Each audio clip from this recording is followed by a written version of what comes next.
The emergency signal cut through space like a knife through darkness. 17 star systems heard the same desperate cry that night. For 3,000 years, the Galactic Council had been the voice of order in the galaxy. They were the ones who helped others. They never asked for help themselves. But tonight was different.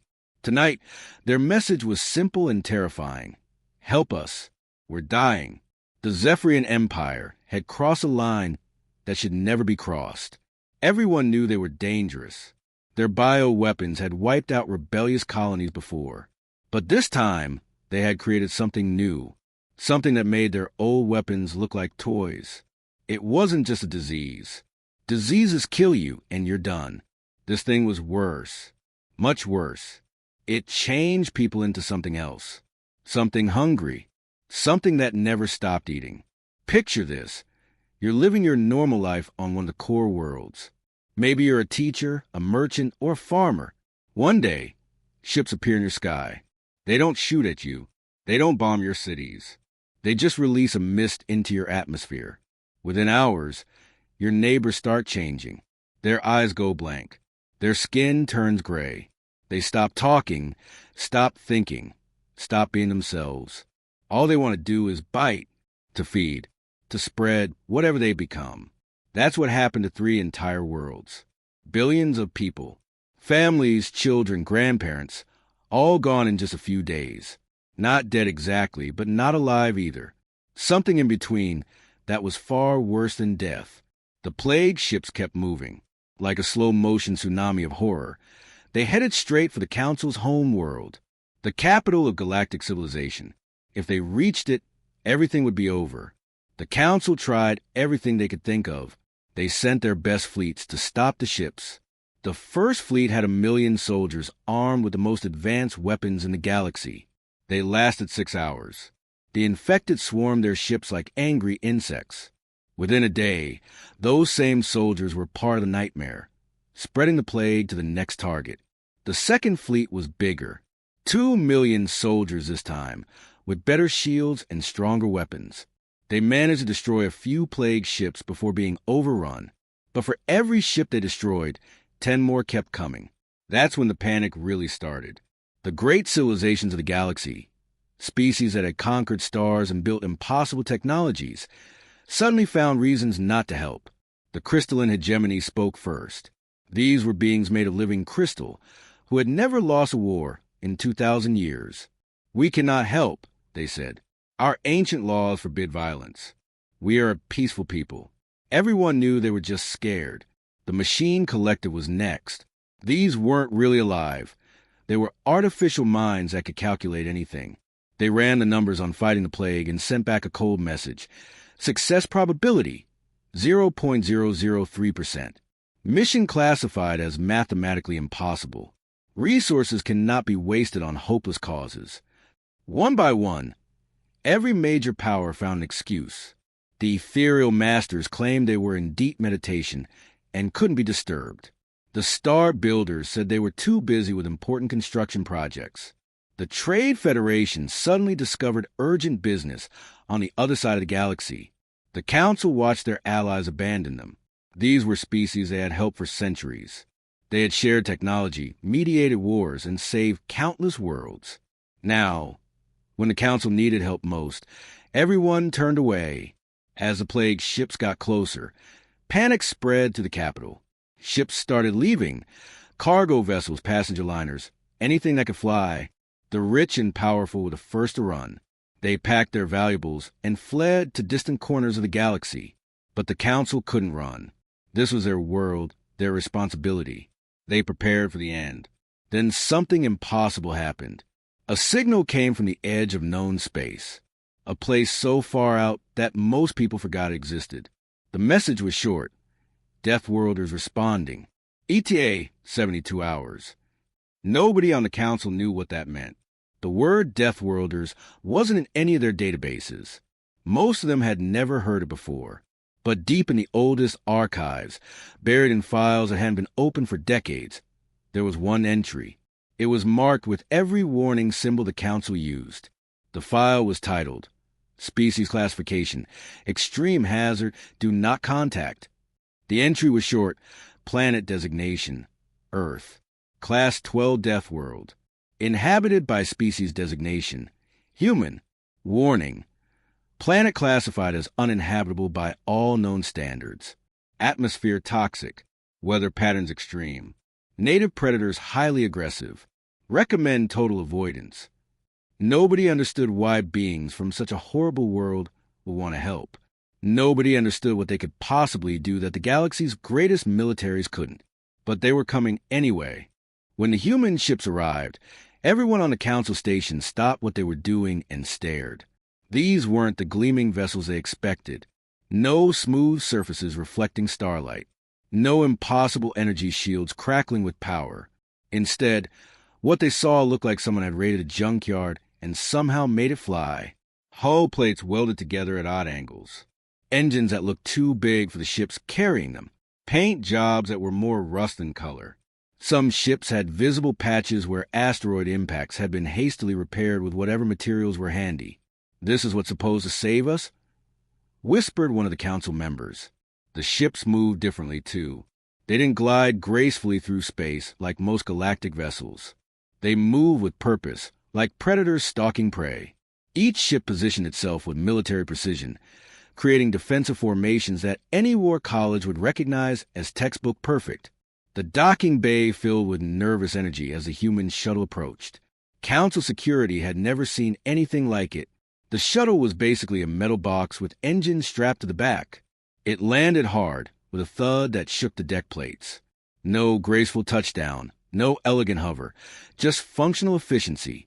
The airlock opened with a hiss, and Admiral Kate Reynolds stepped out. She wasn't what anyone expected. No ceremonial robes or fancy uniform. Just practical combat fatigues, worn boots, and gear that looked like it had seen real action. Her hair was pulled back in a simple ponytail. Her hands had calluses, something most galactic leaders hadn't seen in centuries. Behind her came soldiers that made the council members even more uncomfortable. These humans didn't wear the sleek power armor that most military forces used. Their equipment looked basic, almost primitive. Simple helmets, body armor that appeared to be made from metal plates, and weapons that any museum would have displayed as ancient relics. But there was something about how they moved. Every step was controlled, every glance calculated. They scanned the room like they were already planning how to fight their way out if needed. These weren't ceremonial guards. These were people who had seen real combat and survived it.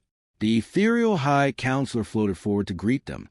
This ancient being was made of pure energy, crackling with power that could level mountains. They had lived for thousands of years and commanded respect throughout the galaxy. When they spoke, entire civilizations listened. "You claim to be from Earth?" the counselor asked, their voice carrying obvious doubt. "The planet our files classify as a Class 12 Death World?" Reynolds looked the energy being straight in what might have been their eyes and nodded. "That's correct, Your Excellency. But our records indicate your world is completely uninhabitable. Violent weather, toxic atmosphere, predatory wildlife. How do you even survive there?" "Same way we survive everywhere else," Reynolds replied with a shrug. "We adapt." The counselor's energy field flickered with what might have been confusion. "I don't understand. If your world is so hostile, how can your technology be so primitive?" Reynolds smiled at that, and something in her expression made even the ancient counselor take a step back. It wasn't a friendly smile. It was the kind of smile a shark might give if sharks could smile. "Your Excellency, we don't need fancy technology. We have something better." "What could possibly be better than advanced technology?" "Experience. We've been fighting impossible odds since the day we learned to walk upright. While your civilizations were building perfect worlds with perfect weather and perfect safety, we were learning how to survive on a planet that's been trying to kill us for millions of years." The counselor's energy field dimmed. "Surely you cannot expect to succeed where our most advanced military forces have failed?" Reynolds' smile got wider. "Your Excellency, you've obviously never seen what desperate humans can do. We specialize in impossible situations. It's kind of our thing." While this conversation was happening, the other humans had spread out through the station. They weren't sightseeing or marveling at the advanced technology around them. They were working. Some were accessing data terminals, downloading everything about the plague. Others were studying tactical displays, memorizing ship positions and defensive layouts. What made the council members most uncomfortable was how intensely the humans focused on everything. Most galactic species had learned to rely on their technology to think for them. Computers analyzed threats. Artificial intelligences made tactical decisions. Automated systems handled most problems. But these humans were different. They looked at everything with their own eyes. They asked questions that their computers could have answered in seconds. They touched surfaces and listened to sounds, using senses that most civilizations had forgotten were useful. "Why don't you use scanning equipment?" asked one of the council technicians. A human soldier looked up from where he was examining a wall panel. "Because scanners can be fooled. These hands can't." He knocked on the panel and listened to the sound it made. "This wall is reinforced. Someone was expecting trouble when they built this place." Within an hour, the humans had learned more about the station's defenses than most council members knew after working there for years. They weren't smarter than the galactic species. They were just more thorough, more suspicious, more prepared for things to go wrong. "They're analyzing our plague data," reported a council scientist. "How long will their computers need to process it?" "They're not using computers, sir. They're reading it themselves." The council members exchanged worried glances. Who reads data files without computer assistance? Who trust their own minds over artificial intelligence? The answer, they were beginning to realize, was people who had learned not to trust anything except themselves. People from a world so dangerous that only the most stubborn, most adaptable, most absolutely determined creatures could survive. People who had spent their entire evolutionary history proving that sometimes pure refusal to give up was better than any technology ever invented. While the council members sat in their comfortable meeting rooms arguing about evacuation routes and backup plans, something remarkable was happening. The humans weren't waiting for permission or formal orders. They weren't forming committees or running computer simulations. They were already moving. Admiral Reynolds had divided her small fleet into 3 groups before the council had even finished explaining the situation. One group headed straight for the nearest infected world, a place every other military force had declared too dangerous to approach. The second group moved to intercept the plague ships that were slowly advancing toward the capital. The third group began setting up quarantine stations at key jump points throughout the system. The council watched this happen in stunned silence. They had spent days debating the best course of action. The humans had made their decision in minutes. "This is madness," declared the ethereal High Counselor. "They're splitting their already small forces. Basic military strategy says you never divide your strength when facing a superior enemy." "Maybe they know something we don't," suggested a junior technician. The counselor's energy field flickered with annoyance. What could primitive beings from a backwater world possibly know that we don't? They were about to find out. The first shock came from Kepler, 442b, the infected world closest to capital. Previous military forces had tried to approach from orbit using long-range weapons and automated drones. They had been overwhelmed by sheer numbers, billions of infected creatures swarming anything that moved. The humans did something different. They landed, not in the safe zones that orbital scans had identified, not in areas with good defensive positions. They landed right in the middle of the worst infected cities, where the creatures were thickest. "Are they insane?" gasped a council observer watching the feeds. The human soldiers stepped out of their transports wearing basic protective suits, the kind of gear that wouldn't last 5 minutes against the infected creatures that had torn through advanced power armor. They carried simple weapons, basic equipment, and apparently no fear whatsoever. What happened next broke every rule the galaxy understood about military tactics. Instead of trying to fight their way to safety, the humans began moving deeper into the infected zones. Instead of avoiding the creatures, they seemed to be deliberately attracting their attention. Instead of retreating when overwhelmed, they did something that made watching aliens question their own sanity. They started herding the infected like livestock.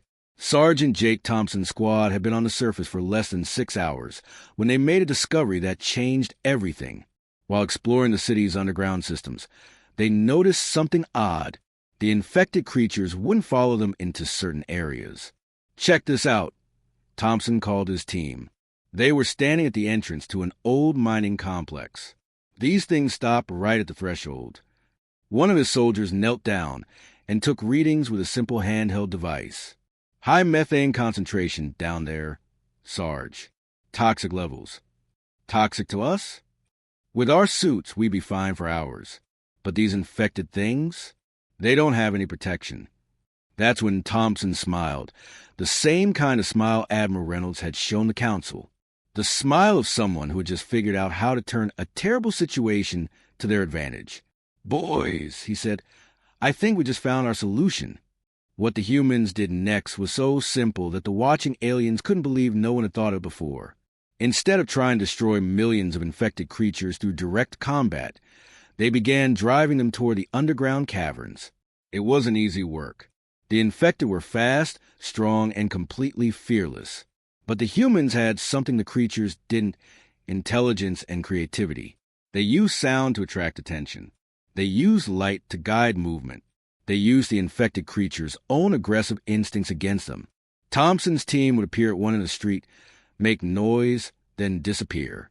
The infected would swarm toward the sound, only to find the humans had moved to a different position. Slowly, carefully, the humans guided entire hordes of creatures toward the mining entrances. Once the infected entered the methane-rich caverns, they lasted about 15 minutes before the toxic atmosphere overcame them. What had been an unstoppable army became a manageable cleanup operation. But that was just one squad on one world. Across the infected zones, other human teams were making their own discoveries and adaptations. On the industrial world of New Geneva, Captain Lisa Rodriguez discovered that the infected creatures were vulnerable to extreme cold. Her team began using the planet's frozen nitrogen processing plants as giant freezer traps. On the agricultural world of Haven's Rest, Lieutenant Mike Shin found that certain pesticides that were harmless to humans were deadly to the infected. His squad began crop dusting entire cities with modified agricultural sprayers. The most shocking discovery came from the orbital mining station around Titan 7. The infected had overrun the facility, but Staff Sergeant Amy Park noticed something interesting. The creatures avoided certain sections of the station, areas where industrial lasers were cutting through asteroids. "They don't like bright light," she reported to her commanding officer. "Not sunlight. That doesn't bother them. But focused high-intensity light? They run from it." Within hours, Park's team had turned the mining facility's asteroid processing lasers into the galaxy's most effective crowd control system.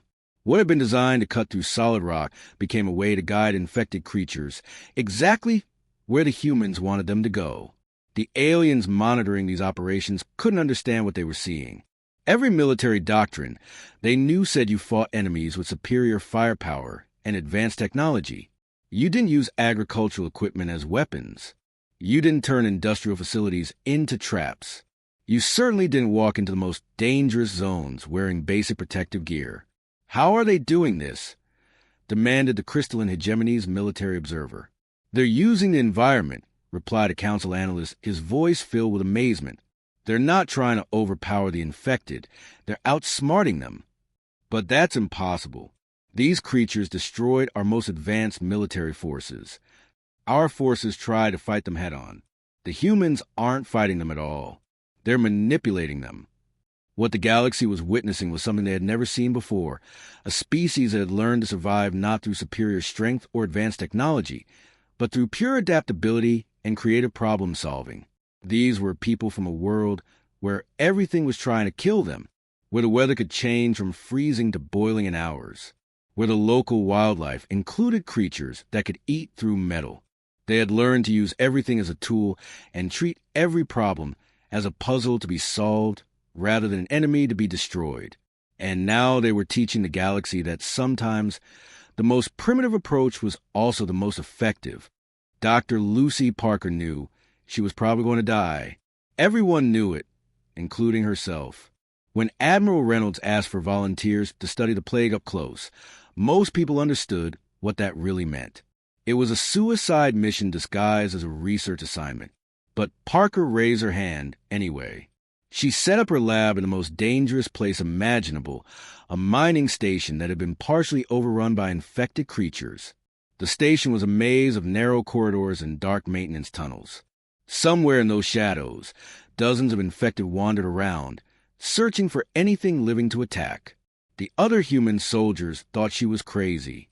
They had secured one section of the station, but they could hear the infected moving around in the walls. Scratching sounds. Footsteps. Sometimes they would pound on the reinforced doors, trying to break through. "Doc, you sure about this?" asked Corporal Tim Walker, one of the soldiers guarding her lab. "We could set you up somewhere safer." Parker looked up from her makeshift equipment. She had cobbled together a laboratory using mining tools, medical supplies from the station's emergency kits, and spare parts from damaged computers. It wasn't much, but it was enough. "Safer doesn't help anyone," she replied, adjusting her microscope. "If I'm going to understand this thing, I need fresh samples. And the freshest samples are right here." What she was doing was incredibly dangerous. She had captured several infected creatures in improvised containment units, basically reinforced mining cages. Every day, she would take tissue samples, blood samples, anything that might help her understand how the plague worked. The infected creatures never stopped trying to reach her. They pressed against the bars of their cages, reaching through any gap they could find. Their eyes had no intelligence left, just hunger. They made sounds that had once been human voices, but now were just animal noises. Parker worked 18-hour days, taking breaks only when exhaustion forced her to rest. She ate meals while studying samples. She fell asleep at her desk, often waking up to find infected creatures staring at her from just a few feet away, separated only by metal bars. The other humans worried about her. They saw her getting thinner, more tired, more obsessed with her work. But they also saw something else. She was making progress. "I'm starting to understand how this thing works," she told Admiral Reynolds during one of their daily check-ins. "It's not like any biological weapon I've ever seen. It doesn't just attack the body, it rewrites it." "Rewrites it how?" "It changes the victim's DNA, their brain chemistry, everything. But here's the weird part. It's having trouble with human samples." Reynolds felt a spark of hope. "What kind of trouble?" "It keeps failing. I've infected tissue samples from 17 different species, and the plague converts them perfectly every time. But human tissue? It fights back." That's when Parker made the discovery that would change everything. She had been working for 3 straight days, surviving on coffee and determination. Her eyes were red from staring into microscopes. Her hands shook from caffeine and exhaustion. But she had finally figured out why humans were different. Her fingers trembling with excitement, she activated the communication system. "Admiral, get on the line." "Now!" Reynolds' voice came through the static. "I'm here. Document. What have you got?" "I know why we're not turning into those things." Parker could barely contain her excitement. "Our immune systems." "Admiral, do you realize what Earth put us through?" "Explain." "Millions of years of evolution on a planet that's been trying to kill us since day one. Diseases that would wipe out entire galactic civilizations. We fight them off before breakfast. Toxic substances that would kill most species in minutes. We develop resistance to them." Parker pulled up her research on the lab's main screen. "Look at these numbers. The average human immune system is approximately 50 times stronger than the galactic standard. We've been exposed to pathogens, toxins, radiation, and environmental hazards that most species can't even imagine. So the plague can't infect us?" "Oh, it can infect us. But here's the incredible part. When it tries to rewrite human DNA, our immune systems fight back. And sometimes they win." Parker showed Reynolds footage of her latest experiments. "I infected myself with a small sample 3 hours ago." "You did what?" Reynolds' voice went cold. "I had to know for sure. And, Admiral, I was right. The plague tried to change me, but my immune system adapted faster than it could mutate. I'm still me, but..." Parker held up her hand. Even through the grainy video feed, Reynolds could see that something was different. Parker's movements were faster, more precise. Her eyes seemed sharper. "Doc, Are you telling me that humans who get infected don't become monsters? Some do, if their immune systems can't keep up. But the ones who survive, Admiral, they become something better. Enhanced strength, improved reflexes, better healing, all while keeping their minds intact. Within an hour, Parker had developed a treatment protocol. It wasn't a cure exactly. It was more like a controlled infection. Using antibodies from recovered humans, she could help other infected beings fight off the plague's worst effects. But there was a catch. The treatment required antibodies from humans who had survived the infection. And the only way to get those antibodies was for humans to deliberately expose themselves to the plague. When word spread through human forces about Parker's discovery, something remarkable happened. The communication channels filled with voices, soldiers, technicians, pilots, medical staff, all volunteering for something that might kill them. "I'll do it," said Private Jenny Collins from the quarantine station. "Count me in," added Lieutenant Bobby Harris from one of the plague ships. "Put me on the list," called Sergeant Rita Martinez from the infected world. Admiral Reynolds found herself with more volunteers than she needed. Hardened soldiers were lining up to be deliberately infected with a plague that had destroyed entire civilizations. "Why?" she asked one of them. "Why would you volunteer for this?" Corporal Walker, the same soldier who had been guarding Parker's lab, gave her a simple answer. "Because it's the right thing to do, ma'am. People need help. That's what we do." It was the most human response imaginable. When faced with an impossible situation, when asked to risk everything for strangers they'd never met, humans didn't hesitate. They volunteered. Within 24 hours, Parker had a dozen volunteers undergoing controlled infection. Within 48 hours, she had enough antibodies to begin treating infected beings from other species. The galaxy was about to learn that sometimes the best weapon against impossible odds isn't advanced technology or superior firepower. Sometimes it's just the simple human refusal to let other people suffer when you can do something to help, even if that something might kill you. The final battle didn't start with grand speeches or formal declarations of war. It started with Admiral Reynolds doing something that made every tactical computer in the galaxy crash from pure disbelief. She ordered her fleet to charge directly at the Zephyrian plague ships, not from a safe distance with long-range weapons, not with careful positioning and defensive formations. She told her captains to get as close as possible to vessels that had been specifically designed to kill everything within light years of their position. "Admiral, are you certain about this approach?" asked Captain Dave Mitchell from the human destroyer Relentless. "Those ships are floating biological weapon factories. Getting close to them is guaranteed suicide." Reynolds' voice came back steady and calm. "Captain, when has guaranteed suicide ever stopped humans before?" Mitchell actually laughed at that. "Fair point, ma'am. All ships, you heard the Admiral. Let's go knock on their front door." The Zephyrian plague fleet was massive. Hundreds of ships, each one the size of a small city. They had been slowly advancing toward the council capital for weeks, spreading infection wherever they went. These weren't just warships. They were mobile laboratories designed to create and distribute the most horrific biological weapons imaginable. The human fleet, by comparison, looked like a collection of spare parts held together with determination and prayer. 57 ships total, most of them converted civilian vessels, against an enemy that had destroyed fleets 10 times their size. But the humans had learned something during their battles on infected worlds. Sometimes the best strategy is the one your enemy would never expect. And nobody would expect anyone to deliberately fly straight into a plague ship's weapon range. The Zephyrians certainly didn't expect it. "Unknown vessels, you're entering a contaminated zone," came the broadcast from the lead plague ship. "Turn back or face biological contamination and certain death." Reynolds opened a channel to the entire enemy fleet. "This is Admiral Reynolds of the Human Defense Force. We're here to shut down your operation." There was a long pause. Then laughter, the kind of laughter that suggested the speaker thought they were dealing with complete madness. "Humans? From the death world Earth? You cannot be serious. Our biological weapons will dissolve your ships in minutes. Your crew will be infected and transformed before you can fire a single shot." "Maybe," Reynolds replied.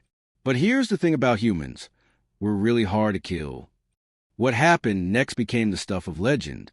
The plague ships opened fire with everything they had. Clouds of toxic gas that could eat through metal.